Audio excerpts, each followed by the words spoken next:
네, 안녕하십니까. 2021년도 전기기사 1회 이번 시간 전자기하입니다. 전자기하 기출문제 풀이하도록 하겠습니다. 자, 1번부터 보시겠습니다.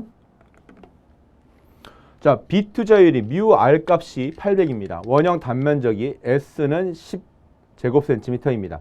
평균 자료 길이가 L 값은 16파이 곱하기 10의 마이너스 2승입니다. 이때 환산철심에 600개의 코일을 감고 이 코일에 1A 전류를 흘리면 환산철심의 내부 자속은 얼마인가 그랬습니다. 자, 볼까요?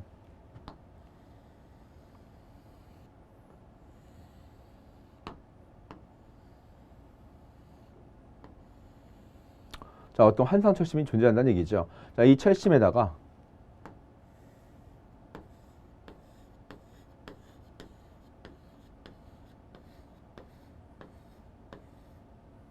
코일을 600회를 감았다고 그랬습니다. 자, 이때 이 안에 뮤 R 값이 얼마입니까?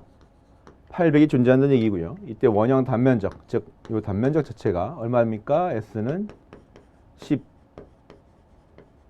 10제곱센티미터가 존재한다고 했습니다. 그러면서 이 철심에 전류를 흘려주게 되면, 즉 권선에 전류를 흘려주게 되면 이게 뭐가 만들어집니까? 자속 파이가 만들어질 건데 이 자속 파이가 흘러가는 길, 요 값이 얼마입니까? 16파이 곱하기 10의 마이너스 2승이라고 했습니다. 자, 이때 전류가 얼마 흘렀다 그랬습니까? I는 1A가 흘렀다 그랬죠? 철심의 내부 자속값은 얼마인가 그랬나요? 자, 우리가 요거부터 환상철심에 대한 자기 회로에 대한 내용입니다. 그러면 자기 회로에서는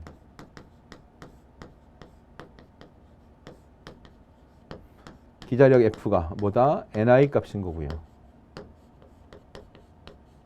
이때 자기 저항 RM 값은 뮤 S분의 L 값입니다. 자, 요 값은 어떻게 바뀌어요?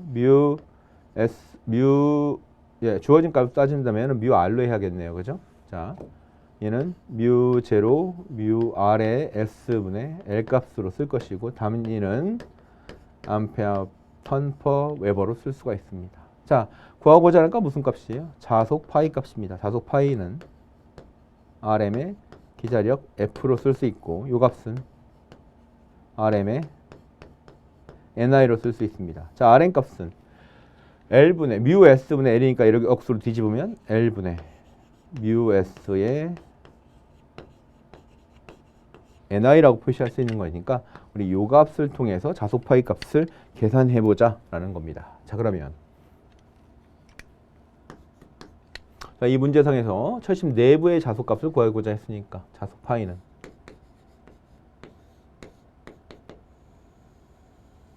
자, 어떻게 되는지 살펴봅시다. 자, 뮤값 얼마입니까? 뮤값은 4파이 곱하기 10의 마이너스 7승에 자, 뮤 R 값이 얼마입니까? 800입니다. 800. 자, 그 다음에 S 값 단면적이 얼마예요? 10이니까 10 곱하기 10의 마이너스 4승 곱하기 자, 그 다음에 턴수가 몇 턴이었습니까? 600회입니다. 600 곱하기 전류 I가 1이었죠. 이때 길이 L이 얼마였습니까? 자로의 길이가 16파이 곱하기 10의 마이너스 12승입니다. 16파이 곱하기 10의 마이너스 12승. 자, 요거 여러분들 계산기 눌러주시면 답이 얼마 나옵니까? 1.2 곱하기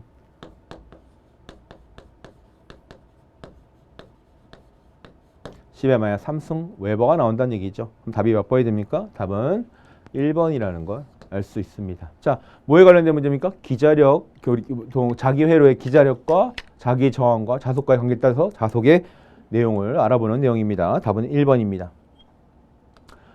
2번 문제 보도록 하겠습니다. 자, 정상 전류계에서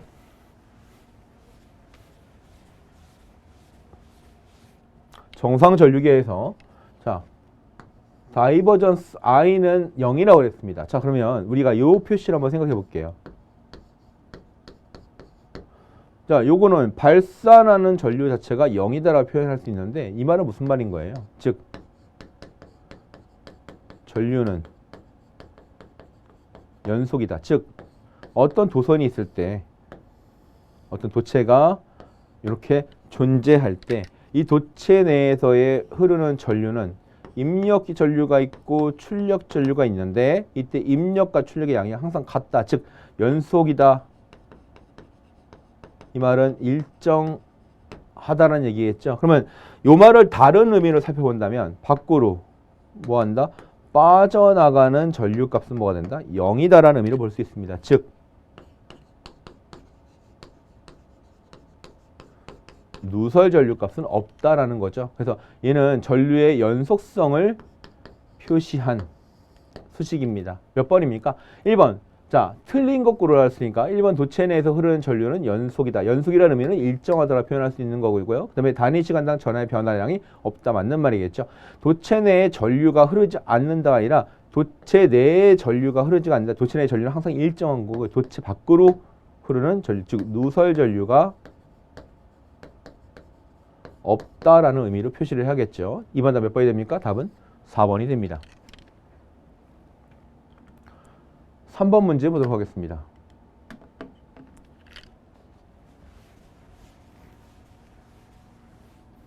자, 동일한 금속선에 두 점 사이에 온도차를 주고 자 볼게요. 여기서 가장 중요한 단어가 뭡니까? 동일한입니다. 동일한 금속선에 두 점 사이에 온도차를 주고 전류를 흘리면 열의 발생 또는 흡수가 발생된다. 자, 얘는 뭐가 되는 거예요? 동일한 나오면 무조건 뭐가 된다? 톰슨이 된다라는 거 기억하시면 됩니다. 자, 그러면 우리 보통 열전 효과에 대해서 크게 몇 가지가 있냐? 세 가지가 있는데 하나는 첫 번째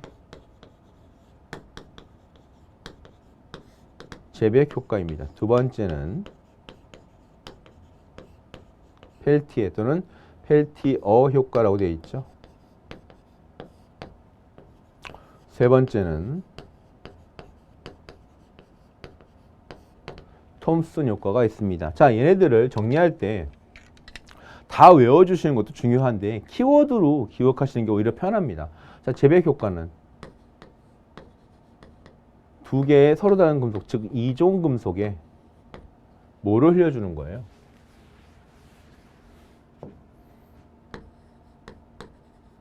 온도차를 주게 되면 뭐가 만들어진다? 전류, 즉 기전력이 발생하는 현상을 뭐라 한다? 재백 효과라고 표현할 거고요. 펠티에는 이종 금속에 전류를 흘려주면 온도차, 즉 열의 뭐가 됩니까? 발생 및 흡수가 만들어지는 게 펠티의 효과입니다. 그러니까 여기 둘의 재백 효과와 펠티의 효과는 거꾸로 된 거죠. 그 다음에 톰슨 효과는 얘는 여러분 기억하셔야 될 게 물론 문제선에도 주어졌지만 가장 중요한 건 이겁니다. 얘는 동일금속. 그럼 뒷부분은 딴 거 보지 않아도 돼요. 얘는 무조건 뭐예요? 동일금속만 보시면 되는 거죠. 그럼 동일금속에다가 뭘 준다는 겁니까? 온도차와 플러스 전류를 주게 되면 열의 발생, 흡수가 생긴다는 거죠. 그래서 재백이나 펠티에는 둘 다 이종이지만 톰슨은 뭐다? 동일한 금속이다라는 거 기억하시면 문제가 쉽게 풀릴 수가 있습니다. 그래서 3번 답 몇 번이 됩니까? 4번이 됩니다. 4번 보도록 하겠습니다.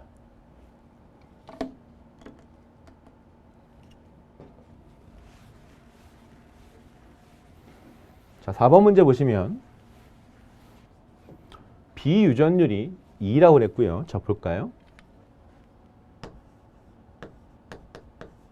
2라고 그랬고요. 그 다음에 비투자율이 2라고 그랬습니다. 물론 입실론 R, 뮤 R이 앞서도 상관없습니다. 이때 매질레스 전자파의 전파 속도가 v/s/라고 되어 있고 진공 중에 빛의 속도가 v0라고 할 때 관계를 구하라라 그랬습니다. 자, 그러면 전자파에서의 속도 값은 루트 입실론 뮤분의 1 값으로 쓸 수 있고요. 이 값은 입실론 제로, 뮤 제로분의 1 값에다가 입실론 S, 뮤 S분의 1 값으로 쓸 수가 있습니다. 자, 우리가 이 값은 뭐가 되는 겁니까?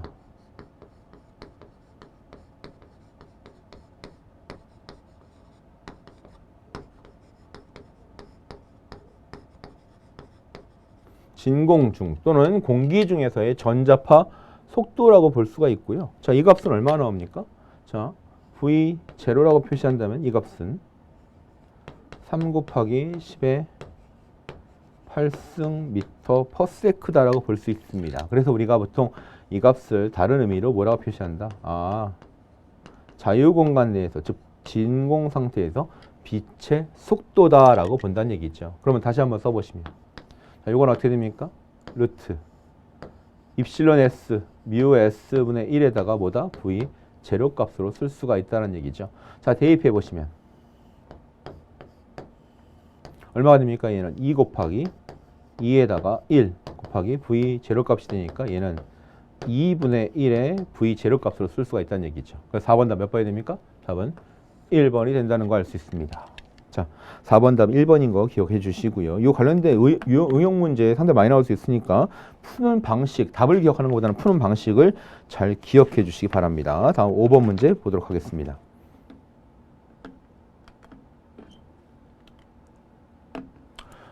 자, 5번 보겠습니다.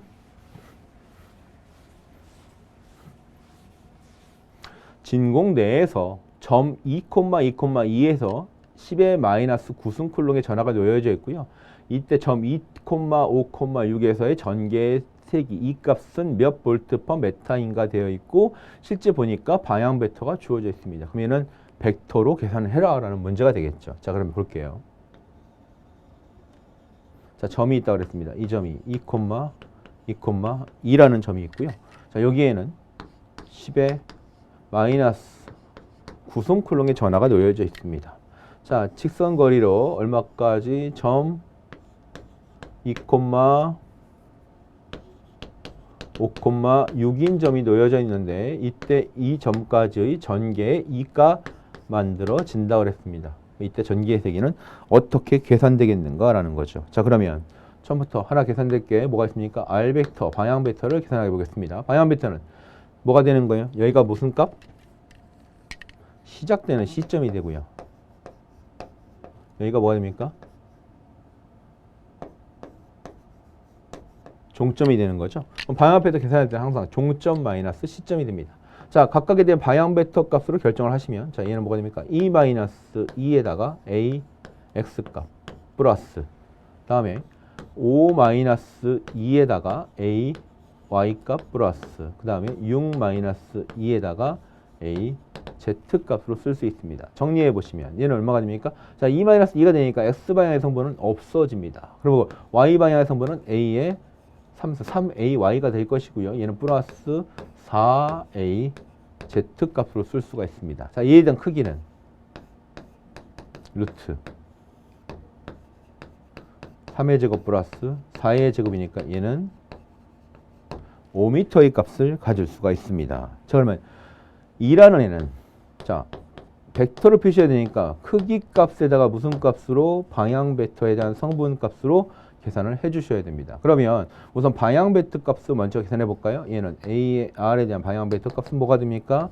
R에 대한 크기에다가 전체 벡터 값으로 계산해 주시면 됩니다. 그러면 얘는 뭐가 됩니까? 5분의 얘는 3A의 X 플러스 3A의 Y 플러스 4A의 Z 값으로 쓸 수가 있습니다. 자, 그러면 이 값은 우리가, 자, 이 값은 얼마로 결정되나 볼까요? 자, 이 값은 4파이 입실론 제로분의 1에다가 R 제곱분의 Q 값으로 쓸 수가 있겠죠. 자, 그럼 얘는 다시 한번 써주시면 9 곱하기 10의 9승의 R 제곱의 Q 값으로 쓸 수가 있습니다. 자, 그러면 얘는 9 곱하기 10의 9승 곱하기, 자, R 값이 얼마입니까? 5의 제곱, Q 값이 얼마예요? 10의 마이너스 9승이 되는 거죠. 10의 마이너스 9승. 자, 실제로 이 값이 뭐 한다? 크기가 된다. 그럼 얘는 두 개가 없어지니까 얘는 얼마가 됩니까? 25분의 9라는 크기 값을 가질 수 있습니다. 자, 그렇다는 얘기는 2에 대한 벡터 값은 뭐입니까? 25분의 9에다가 곱하기 방향 벡터 얼마입니까? 얘는 5의 3ay 플러스 4의 A Z 값으로 쓸 수 있겠죠. 그럼 요거 계산기 눌러서 확인해 보시면 얼마 나옵니까? 얘는 0.216 AY에다가 0.288 AZ 값으로 이렇게 쓸 수가 있겠죠. 요 답이 몇 번에 있는 겁니까? 답은 2번에 있다는 걸 알 수가 있습니다. 그래서 5번 답 2번입니다. 자, 6번 문제 보겠습니다.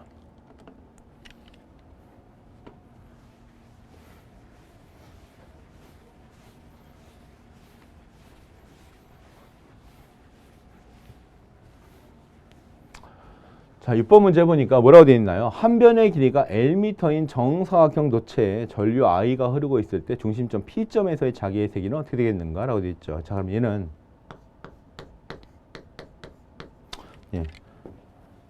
그래서 자주 나오는 유형 중에 하나니까 색깔펜을 바꿔보겠습니다. 정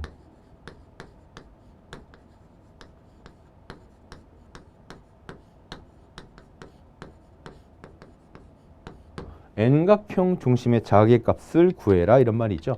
자, 그래서 실제로 통합시켜서 여러분들이 문제를 보시면 H값이 얼마가 되냐면 H는 파이. 자, 여기는 한 변의 길이를 L로 줬으니까 L로 주겠습니다. 파이 L분의 뭐가 되는 거예요? NI 그 다음에 사인 N분의 파이에다가 탄젠트 N분의 파이 값으로 계산을 하실 수가 있고요. 자, 얘가 만약에 정 삼각형이 되면 이때 H값이 정삼각형이고 얼마 나오는 거예요? 얘는 2분의 9에다가 파이 L분의 뭐가 됩니까? I 값으로 쓸 수 있다는 겁니다. 그렇죠? 자, 그래서 2분의 9에 파이 L분의 I 값으로 쓸 수 있고요. 자, 두 번째로 정 사각형이라는 애는 H는 얼마 됩니까? 2루트 2분의 파이 L분의 I 값으로 쓸 수 있는 거죠. 자, 사각형은 2루트 2분의 파이 L분의 I 값으로 2루트 2 곱하기 파이 L분의 I 값으로 쓸 수가 있습니다. 물론 여기다 대입하면 똑같이 나옵니다. 다음 정 육각형의 경우는 얼마가 됩니까? 얘는 H는 루트 3의 파이 L분의 I 값으로 쓸 수 있습니다. 그래서 여러분들이 기본적으로 이 내용을 숙지하고 계시면 6번 문제는 상당히 쉬운 문제가 되겠죠. 값 주어지지 않았으니까 뭐에 관한 문제입니까? 정 사각형에 관련된 내용입니다. 즉 요게 답이 되는 거죠. 몇 번에 있습니까? 요 답이 답은 4번에 있다는 거 알 수 있습니다. 그래서 6번 답 4번이라는 거 체크해 주시면 될 것 같고요. 7번 보겠습니다.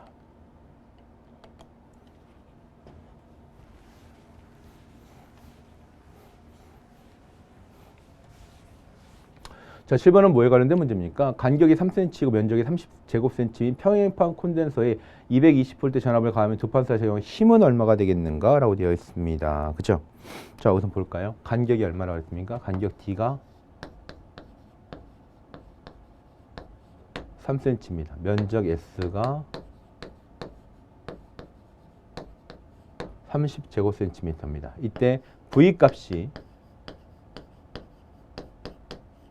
220V가 만들어졌다고 그랬죠. 자, 그러면 실제 이때 단위 면적당 작용하는 정전 응력 어떻게 산답니까? 얘는 F는 2분의 1 입실론 2의 제곱값이 될 것이고요. 자, 어차피 여기는 공기 콘덴서가 될 거니까 이 값이 뭐가 됩니까? 입실론 제로가 되겠죠. 마찬가지로 2분의 1에 2D로 쓸 수도 있고 2분의 2 입실론 분의 D 제곱값으로 해서 단위 면적당 적용하는 거니까 얘는 뉴턴 퍼 미터 제곱값으로 쓰고 있습니다. 자, 근데 실제 이 문제상에서 계산될 수 있는 게 뭐가 있냐면 이 값은 어떻게 계산됩니까? 얘는 D분의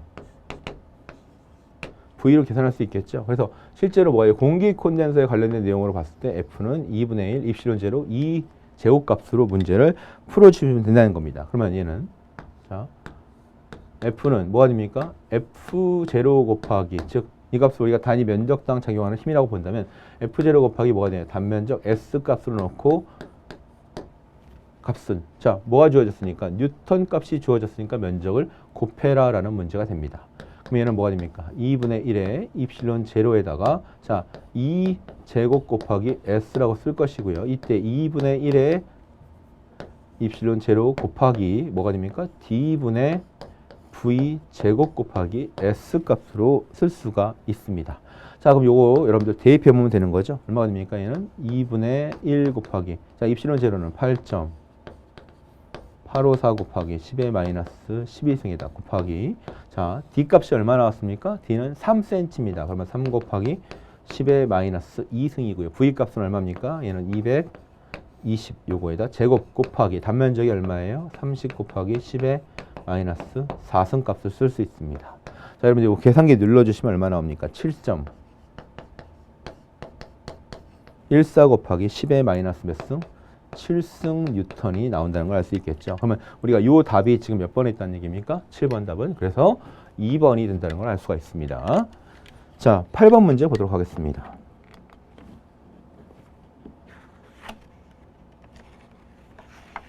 자, 8번 문제 뭐에 관련된 문제입니까? 분극의 색이 관련된 문제입니다. 자, 정리 한번 해볼까요?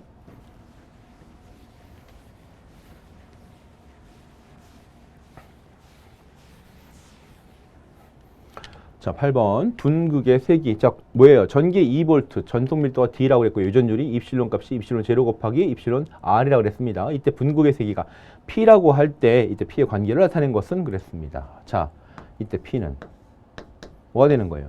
분극의 D 마이너스 입실론 제로 곱하기 2가 된다 그랬죠? 자, 얘는 두 가지로 볼 수가 있습니다. 자, 첫 번째 자 얘를 갖다가 D로 묶어준다면 뭐가 돼요? 1 마이너스 입실론 R분의 무슨 값? 1 값으로 쓸 수가 있다는 거죠. 그래서 이거는 뭐예요? D 값으로 묶은 거고 D 값으로 묶어주면 이렇게 될 수 있다는 거 기억하시면 될 것 같고요. 그 다음에 두 번째 얘는 이번에는 자 요거 이렇게 바뀔 수 있는 거죠. 입실론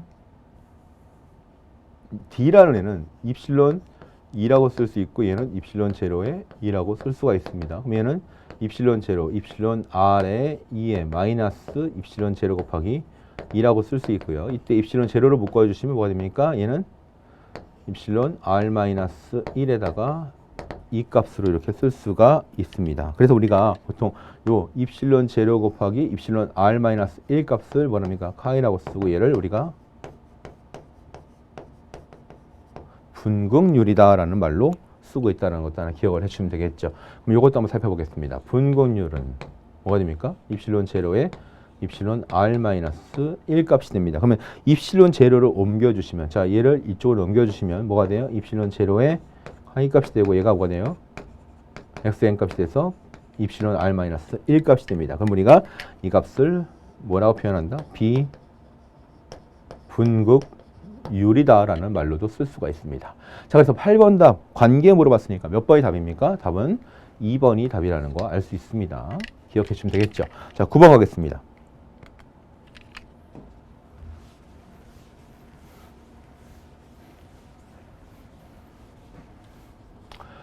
자, 커피시터를 제조하는데 네 가지의 유전재료를 사용한다 했습니다. 네 가지 A, B, C, D를 쓴다는 거죠. 이때 커피시터 내의 전개를 일정하게 하였을 때 단위 체적당 가장 에너지가 큰 밀도, 즉 단위 체적당 가장 에너지 밀도가 가장 큰 애가 어떤 거냐 재료순으로 나열한 것은 그랬습니다. 자, 중요한 건 이 말도 중요하지만 실제 포인트는 바로 여기 있습니다. 뭐가? 전개가 일정하다는 거죠. 그러면 2가 뭐 할 때? 일정할 때란 얘기입니다. 자, 그럼 볼까요? 자, 여기서 A, B, C, D에 대해서 자, A에 대한 입실론 A 값은 자, 이거 제가 숫자만 쓸게요. 자, A에 대해서 B 유전율 값은 얼마 나온다는 겁니까? 얘는 8 나올 거고요. B에 대해서는 10 나올 거고 C에 대해서는 비유전율 값이 2가 되고요. D에 대해서는 비유전율 값이 4가 된답니다. 그러면 단위 최적당 에너지 밀도는 자 에너지 밀도는 얼마가 되는 거예요? 2분의 1 입실론 2의 제곱과 그 다음에 얘는 2분의 1 2D 얘는 2 입실론 분의 D 제곱값으로 쓸 수 있습니다. 자, 문제는 전기의 세기를 일정하게 했으니까 전기의 세기와 유전율의 관계를 통해서 단위 시역당 에너지 밀도를 계산하려면 바로 이 수식을 이용해야겠죠. 그러면 우선 보겠습니다. W0는 W 값은 2분의 1. 단위부터 볼까요? 단위 뭡니까? 줄 퍼 미터 3승이다 라는 걸 알 수 있습니다. 자, 얘는 입실론 2의 제곱값이고요. 자, 지금 문제상에서 뭐라고 그랬습니까? 이 값이 일정하다고 그랬습니다. 그럼 결과적으로 단위 최적당 작용하는 에너지는 뭐에 비례한다? 입실론 값에 비례한다. 자, 입실론 값에 비례한다는 얘기는 우리가 이 입실론 값이라는 애는 입실론 제로에다 입실론 R 값을 쓰기 때문에 이 값은 다시 한번 뭐에 비례할 것이다? 비유전율에 비례할 것이다. 그러면 큰 순서대로 재료로 큰 에너지 밀도 순으로 나열할 것은 뭐가 됩니까? 에너지에 발생되는, 즉 에너지를 통해서 유전 재료가 뭐예요? 비유전율 값이 큰 애들부터 에너지 값이 클 것이다라는 거죠. 그럼 뭐가 돼요? B부터 B가 제일 클 거고, 그 다음에 A가 그 다음 클 거고, D가 그 다음이고, 그 다음에 C가 된다. 즉 B, A, D, C 순으로 만들어진다라는 거겠죠. 9번 답 몇 번이 답니까? 답은 2번이 됩니다. 다음 10번 문제 보겠습니다.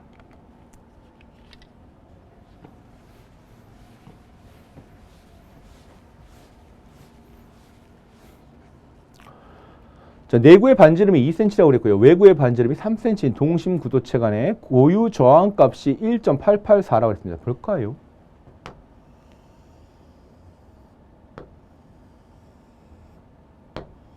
네, 이거 뭐 굳이 그림 안 그려도 여러분들 관련된 내용 다 숙지하고 계실 겁니다. 자, 내구의 반지름이 얼마예요? 2cm. 외구의 반지름이 얼마입니까? 3cm라고 했습니다. 자, 이때 뭘 구하라? 고유저항 값이, 즉 그러면 얘는 뭐가 됩니까? 고유저항 로우 값이 1.884에다가 10의 2승 값을 가지고 있습니다. 이때 내외 구간의 합성 저항 값은 얼마냐 그랬습니다. 자, 이 문제는 실제 어떻게 푸는 게 가장 편합니까? 자, 이 동심 구도체 커피시터 C 값은 얼마 나옵니까? 동심 구도체의 커피시터 C 값은 A분의 1 마이너스 B분의 1의 4파이 입실론 제로 값으로 구할 수가 있습니다. 자, 그렇다는 얘기는 물론 유전율이 입실론 값으로 써야겠네요. 그죠? 자, 이렇게 쓴다는 얘기는 결과적으로 뭐가 됩니까? RC는 로우 곱하기 입실론 값으로 쓸 거기 때문에, 그죠? 로우 곱하기 입실론 값으로 쓸 거기 때문에, 네, 뭐 구해라? 합성 저항값 구하라 했으니까 R은 C분의 로우 곱하기 입실론 값으로 쓸 수가 있습니다. 자, 그러면 이때 입실론 값은 지금 얼마가 되는 거예요? 두 개 값이 서로 같은 관계를 가질 수가 있으니까 얘는 그냥 1로 봐도 상관이 없겠죠. 똑같은 물질 채워져 있는 걸로 생각하니까. 그러면 얘는 이걸 어떻게 쓸 수 있다? C 값이 아니죠. 이거 어차피 C 값을 대입하면 뭐가 됩니까? 얘는 A분의, 죄송합니다. 자, 얘는 A분의 1 마이너스 B분의 1에다가 4파이 입실론 값이고요. 얘는 로우의 입실론 값이니까 똑같은 값이야. 물질 값이 굳이 안 주어지더라도 얘가 뭐가 되니까 서로 약분되니까. 약분되니까 계산될 수 있겠네요. 그럼 얼마가 됩니까? 얘는 4파이의 로우 값에다가 뭐가 되는 거예요? A분의 1 마이너스 B분의 1 값으로 구할 수 있다는 얘기죠. 자, 그러면 여기다 대입해 보면 얘는 얼마가 돼요? 밑에는 그냥 4파이가 되는 거죠. 4파이에 로우 값이 얼마였습니까? 1.884 곱하기 10의 2승 값을 가지고 있고요. 자, A 값이 2cm잖아요. 그죠? cm 값 적용시켜야겠네요. 그럼 얼마 됩니까? 2 곱하기 10의 마이너스 2승분의 1 값이 될 것이고요. 자, 이 값은 얼마가 됩니까? 3 곱하기 10의 마이너스 2승분의 1 값으로 쓸 수가 있습니다. 자, 여러분들 이거 계산기 눌러보시면 이거 얼마 나옵니까? 이거 250옴이 나옵니다. 그러니까 실제로 여러분들 이런 문제 풀 때는 가장 중요한 게 뭐예요? C 값을 얼마큼 잘 구하느냐. 그 다음에 이 공식은 여러분 당연히 기본적으로 알고 계셔야 되는 공식이죠. 즉 커패시터와 저항의 관계를 통해서 계산되는 값입니다. 그래서 이 값을 기본적으로 알고 계시면 쉽게 문제를 풀 수 있는 문제입니다. 그래서 10번 답 몇 번이 됩니까? 답은 3번이 됩니다. 11번 가보겠습니다.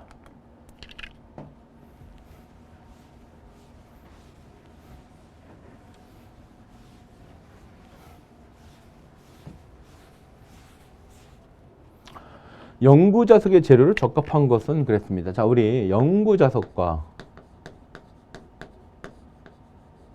전자석에 대해서 내용을 한번 비교해 보면 좋겠는데요. 자, 이때 영구자석은 자, 그래프부터 그려볼까요?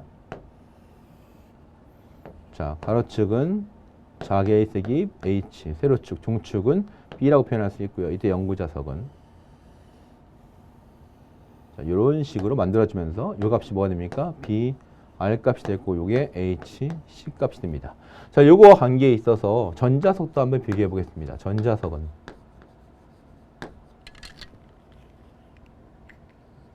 자, 전자석은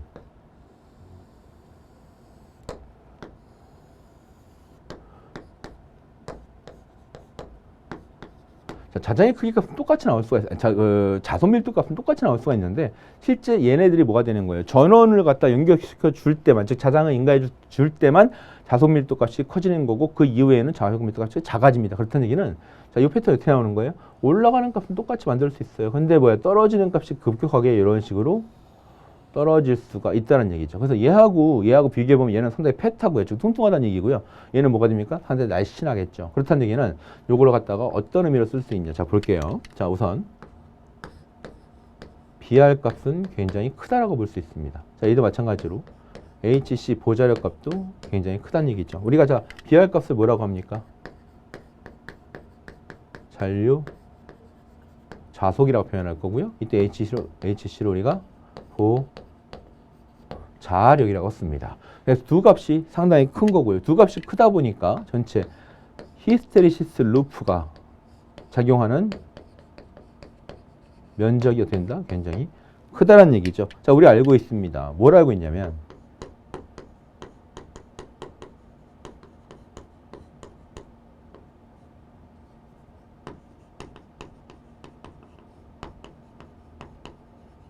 히스테리시스 루프의 면적은 뭐하고 같다?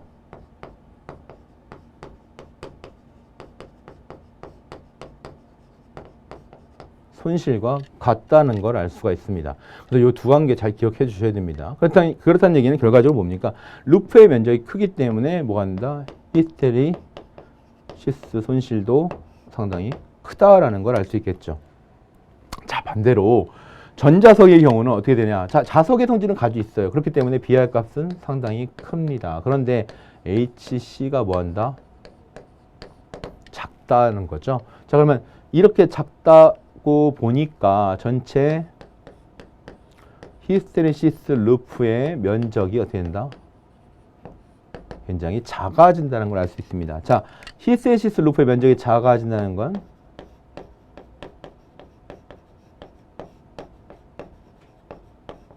손실이 굉장히 작다라는 거고요. 이 손실이 굉장히 작기 때문에 주로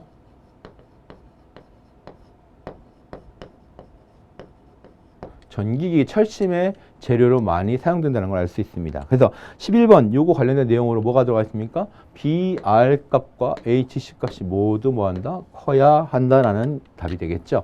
그래서 11번 답 몇 번입니까? 답은 4번입니다. 12번 갑니다.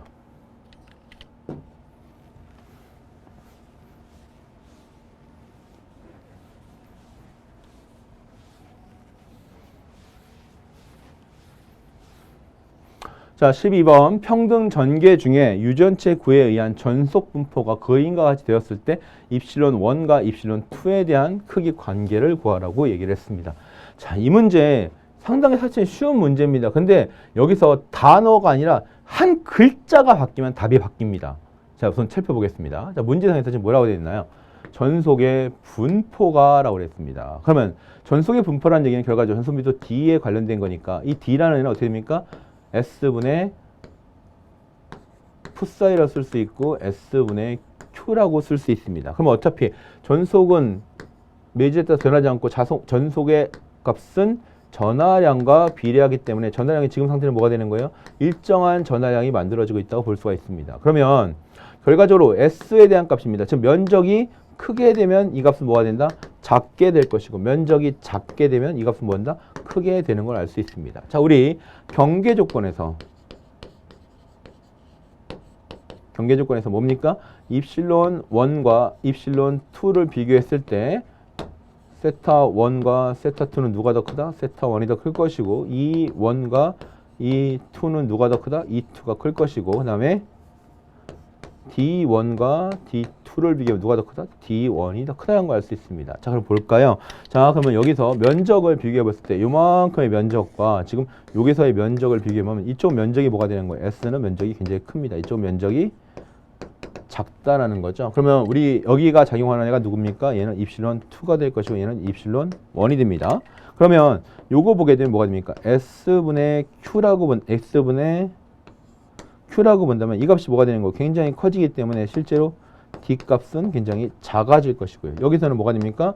S분의 Q에서 S가 굉장히 작아지기 때문에 얘는 D 값이 굉장히 커질 겁니다. 그러면 이거 뭐가 돼? 입실론 D1이 될 거고 얘는 D2라고 본다면 실제로 D1 값하고 D2 값은 누가 더 큽니까? D1이 큽니다. 그렇기 때문에 이렇게 본다면 답이 몇 번이 되는 거예요? 입실론 1은 입실론 2보다 크다. 답은 1번이 됩니다. 자, 근데 이제 여기서 이런 문제가 나오면 정말 황당하게 되는 문제죠. 이제까지 관련들은 전부 다 전속 분포로 나왔었는데 자, 만약에 이 문제가 어떻게 나온다?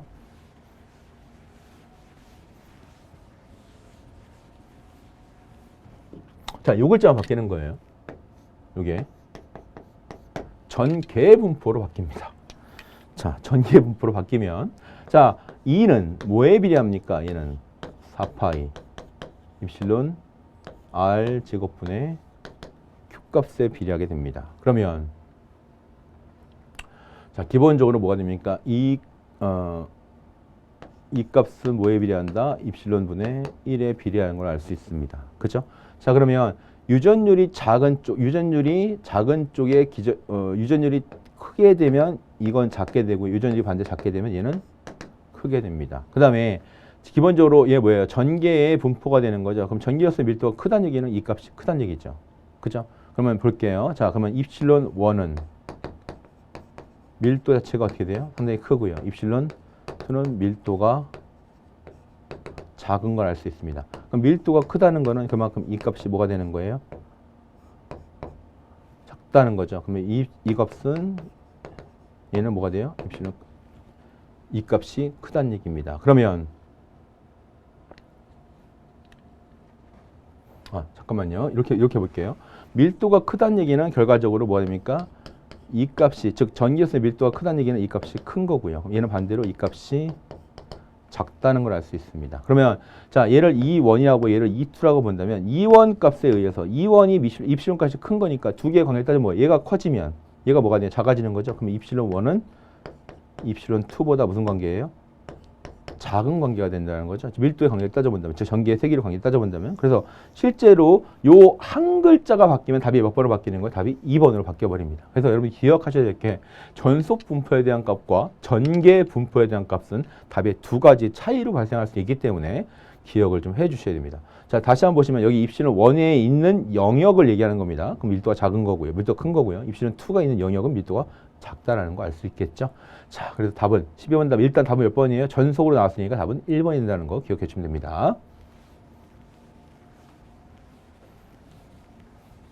자, 13번 보겠습니다.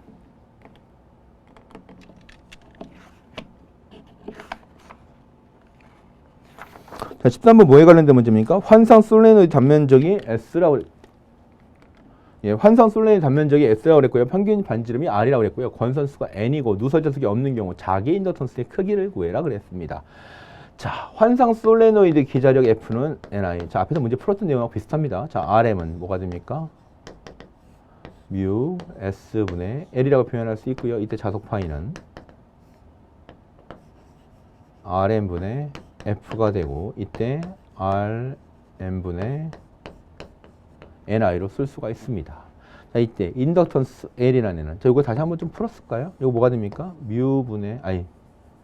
L분의 뮤 S의 Ni라고 쓸 수 있겠죠? 근데 이때 L은 뭐가 됩니까? I분의 N파이가 될 것이고요. 얘는 I분의 N에다가 L분의 뮤 S의 Ni다 이렇게 쓸 수 있겠죠? 그러면 얘는 I 약분될 것이고 얘는 뭐가 됩니까? L분의 뮤 S의 N 제곱이 될 것이고요. 자, 요 값은 L분의 뮤 S 값은 무슨 값하고 똑같은 거예요? 예, Rm분의 1 값인 거죠. 그럼 Rm의 N 제곱값으로 쓸 수 있습니다. 자, 그렇다는 얘기는 자, 기본적으로 이때 우리 한번 따져보겠습니다. L이라는 애는 일단 무슨 값하고 뮤 값하고는 비례할 것이고요. 단면적 S와 비례할 것이고 턴수의 제곱에는 전체 제곱에 비례한다는 얘기죠. 그리고 하나 더 볼까요? 얘는 L분의 1 값하고는 반비례입니다. 즉 권선수에는 제곱에 비례가 될 것이고요. 평균 반지름에 대한 얘기는 어디서 들어가야 되는 거예요? 요 S가 들어가야겠죠. 평균 반지름에는 비례한다. 그렇죠? 그죠? 자, 그러면 뭐가 된다? 일단 권선수의 제곱 및 단면적에 비례한다가 맞는 말이겠죠. 그죠? 자, 왜요? S에 관계되고 N제곱에 관계되는 거니까. 그래서 답이 몇 번이다? 13번 답은 2번이다 라고 되어 있습니다. 됐습니까? 그래서 13번 답 2번이다 라는 거 체크해 주시고요. 14번 가겠습니다.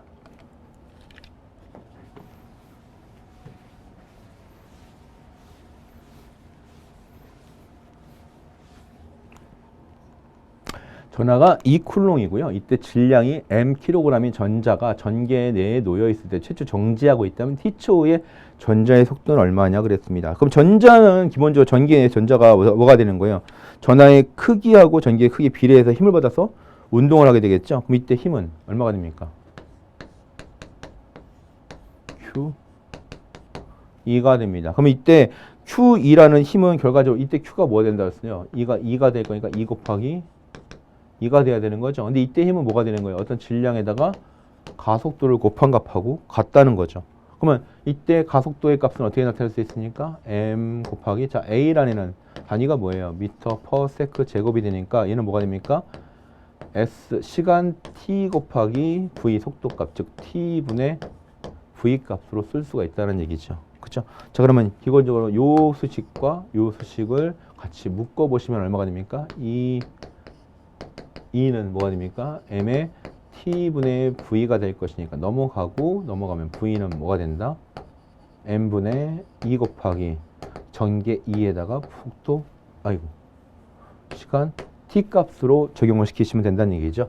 그래서 14번 몇 번이 되는 거예요? 답은 4번이 된다라는 걸 알 수 있습니다. 자, 이런 문제 그냥 이런 것도 있구나 라고 생각하시고 자주 출제하는 유형 문제는 아니기 때문에 기본적으로 이런 게 있다라는 것만 기억하시면 됩니다. 15번 갑니다.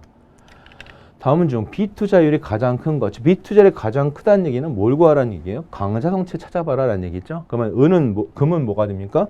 금은 상자성체가 될 것이고요. 그죠?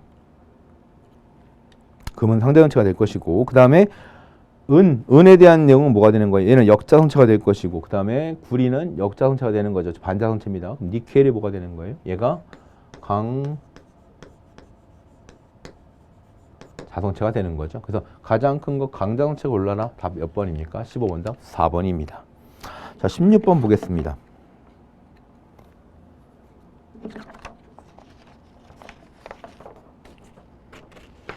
자, 16번 문제 보시면 뭐에 관한 문제입니까? 환상 솔레노이드 내에서의 자개의 값을 구하는 문제입니다. 자, 그러면 그림과 같은 환상 솔레노이드가 있습니다.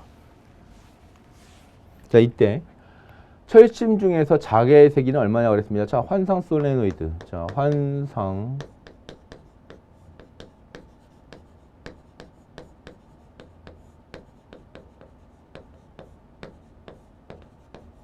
자기 H는 얼마라고 그랬습니까? L분의 NI가 되는 거죠. 얘는 얼마가 돼요? 2파이 R분의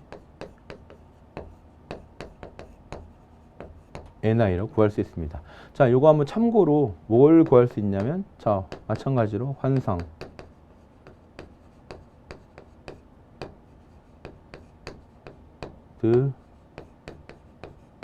외부의 자기값은 그러면 자, 이때 외부의 자기값 자, 먼저 구하기 전에 이때 내부의 자기값을 구하기 위해서는 조건이 하나 붙어 있죠. 뭘 갖다가 나타낼 때 얘는 평등 자개일 때 평등 자개일 때 이렇게 구할 수 있다는 얘기입니다. 마찬가지로 외부의 자개일 때는 조건이 붙어요. 뭐가 있냐면 누설 자석이 뭐 할 때 없는 경우 이때는 자 어느 점을 찍더라도 이때의 외부의 자개값은 얼마가 된다? 0이다 라는 걸 알 수가 있습니다. 그래서 요거 같이 세트로 묶어서 기억을 해주시면 됩니다. 그래서 16번 답 몇 번이 됩니까? 답은 2번이 된다는 걸 알 수 있습니다. 17번 보겠습니다. 자, 17번 문제나 뭐 15번 문제나 거의 비슷비슷한 유형이죠. 비투자율이 큰 거나 강자성체나 그죠? 예. 이런 문제 나오면 일석이조 문제죠. 완전히 같은 차수에 나오면. 강자동체가 아닌 것은 그랬습니다. 1번 코발트, 2번 니켈, 3번 철. 다 1번, 2번, 3번 강자동체인데 4번 구리는 뭐가 됩니까? 반자성체 또는 역자성체라고 표현하겠죠. 그죠? 예, 반자성체의 가장 대표적인 애가 구리입니다. 그래서 17번 답 4번이 된다는 거 알 수 있습니다. 18번 갑니다. 자, 뭐 문제 되게 어려워 보이는데요. 이 문제 반지름이 A인 원형도선 내에서 즉 Z 축상에 자기가 만들어질 건데, 자 볼게요. 자, 얘는 어떤 걸로 구하면 되는 거예요? 원형 도선 또는 원형 도체의 뭐가 된다? 원형 도체의 중심 축으로부터 얼마큼 떨어져 있는 거예요? 얘는 Z방향이니까 Z 더 떨어진 곳의 자계를 구한다고 그랬죠. 자, 우리 이거 이렇게 생각하지 말고 반지름이 A인 원형 도선에서 Xm 떨어진 곳에 자계의 색이 구한다 생각해 봅시다. 자, 그러면 이때 H는 2에다가 a제곱 플러스 x제곱이죠. 자, 요거에다가 뭡니까? 이게 중요해요. 여기 2분의 3승값이 들어갈 것이고, 여기에 뭐가 됩니까? i 곱하기 a의 제곱값으로 쓸 수 있다는 얘기죠. 그 다음에 뭐가 중요하다? 여기서는 방향 베크터가 존재할 것인데 x미터 떨어져 있으니까 이는 x방향으로 간다는 얘기입니다. 이렇게 되면 a의 x방향 이런 식으로 표시할 수가 있습니다. 자, 근데 우리 문제상에서는 지금 뭐가 되는 거예요? 이때 작용하는 원형 도선이 몇 개예요? 2개가 된다는 겁니다. 그러면 자, 그럼 기본 여기 하나의 도선에서 만든 자기가 이렇게 주어진다면 같은 축상에서 작용할 거니까, 자, 지금부터 축상을 뭘로 바꿉니까? x미터 떨어진 게 아니라 전부 다 z 축상으로 작용할 거니까 이때는 전부 다 z미터 떨어진 것이 되는 거죠. 자, 그러면 이때 값은 a 뭐가 돼요? 이제 z 값으로 바뀌게 될 것이고, 이때도 x도 뭐가 돼요? z 값으로 바뀌게 된다는 얘기죠. 그러면 여기서 몇 개가 작용하는 거예요? 그러면 위에 거 하나에 의해서 밑에 거 하나에 의해서 2개가 작용하니까 이때는 같은 축상이 2개의 자기가 서로 합해진 값이 만들어진다는 겁니다. 그러면 얘들이 서로 약분이 될 거니까 이때의 h 값은 a 제곱에 뭐가 됩니까? z 제곱에다가 2분의 3승의 i 곱하기 a 제곱. 자, 그러면 어느 방향으로? a의 z 방향으로 작용한다라는 걸 알 수 있습니다. 그래서 이런 답이 18번이 몇 번에 있습니까? 답은 2번에 있다는 걸 알 수 있겠죠. 2번에. 자, 우선 3번은 A파이고 A파이니까 둘 다 틀린 거고요. 4번은 뭐가 틀렸습니까? 이자가 붙어 틀렸네요. 그죠? 얘는 한 개에 의한 거니까 18번 답 2번입니다. 19번 갑니다.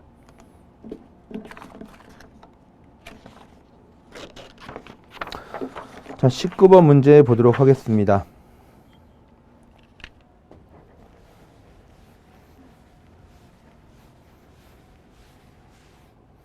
자, 19번 문제 보니까 방송국 안테나예요. 출력이 와트라고 되어 있고요. 1호부터 진공 중에 R미터 떨어진 점에서 자기의 세기의 실효치 값은 약 얼마냐, 이렇게 문제를 물어봤습니다.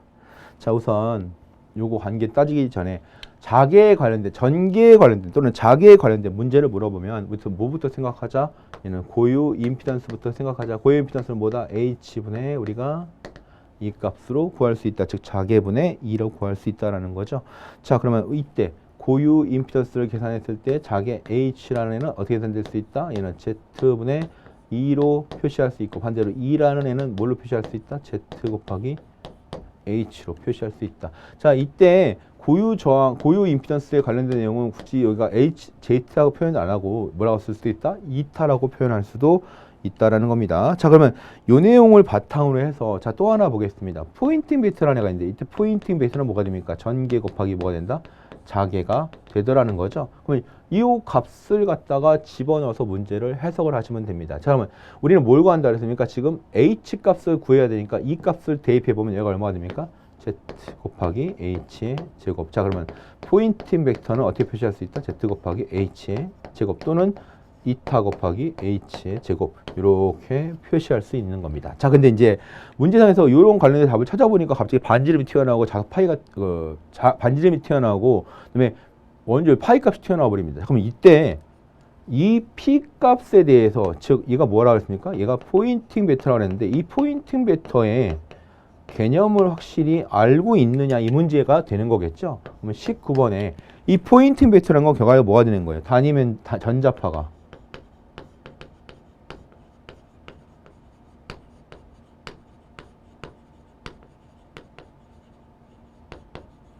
작용하는 공간에서, 자, 이 말이 중요한 거죠.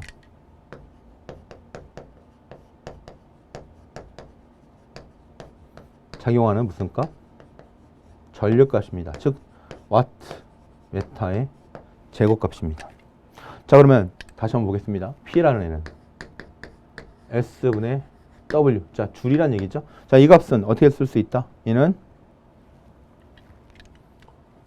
S분의 와트 전력값이니까 얘는 면적이 뭐가 되는 거예요? 자, 어떤 공간에서 전자파가 발사하면 이 전자파 발사하는 공간이 전부 다 뭐예요? 똑같은 거리를 다 묶어주면 얘는 하나의 구가 될 수가 있습니다. 그래서 구의 단면적에 대한 값을 생각해보면 얘는 뭐가 된다? 4파이 R 제곱값에 W로 쓸 수가 있다는 얘기죠. 그럼 얘네 둘을 서로 합해봐라 이 말이겠네요. 그럼 얼마가 됩니까? H 갖고 나왔으니까 뭐예요? H 제곱은 이타분의 P가 될 것이고요. 자, 이 값은 H 제곱 갖고 구한다 했으니까 H는 루트 이타분의 P 포인팅 벡터 값으로 쓸 수가 있습니다. 자, 그러면 얘는 포인팅 벡터 값 얼마였습니까? 얘는 4파이 R 제곱의 W 값으로 쓸 수 있고요. 이때 이타분의 1 값으로 쓸 수 있고요. 자, 얘는 뭐가 된다 했어요? 진공 상태의 값이라고 했으니까 우리 보통 이 포인팅 벡터의 즉 Z0 또는 이타 제로 값은 실제 얼마 나옵니까? 377 또는 120 파이 값이 나옵니다. 그러면 이 값을 대입해서 풀어보라는 얘기죠. 그럼 대입해서 풀어보겠습니다. 자, 얼마 됩니까? 얘는 4파이 R 제곱분의 W에다가 377분의 1이 됩니다. 자, 왜? 얘가 진공 중이기 때문에 전부 다 이타 제로 값으로 써야 된다는 얘기죠. 자, 그러면 이 값은 다시 한번 적어보시면 4R 제곱 값은 밖으로 빠져나올 수 있겠죠. 2R분의 1 값으로 빠져나올 것이고 밑에 뭐만 살았어요? 377 파이 값 살아있고 위에 값은 W가 된다는 겁니다. 자, 그럼 답이 요게 어디에 있나 찾아보시면 되겠죠. 답 몇 번에 있습니까? 답은 2번에 있다는 걸 알 수가 있습니다. 그래서 19번 답 2번입니다. 자, 마지막 문제 20번 문제 풀어보도록 하겠습니다. 자, 직교하는 무한 평판 도체에 점전화에 의한 영상 전화는 몇 개가 존재하겠는가? 자, 영상 전화 뭐가 됩니까?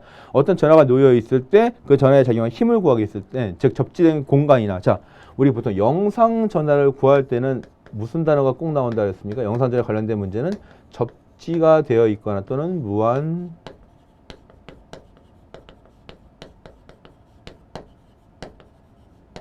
도체이거나 요 두 단어가 꼭 튀어나온다 그랬죠. 그러니까 여기 나왔네요. 묘한 평판 도체에 관련된 거니까 영상 전화에 대한 내용이다. 그러면 자, 어느 직교하는 공간이었습니다. 지금 이거 한번 생각해 볼게요. 자, 어느 직교하는 공간이 이렇게 작용하는데 여기에 누가 하나 있다?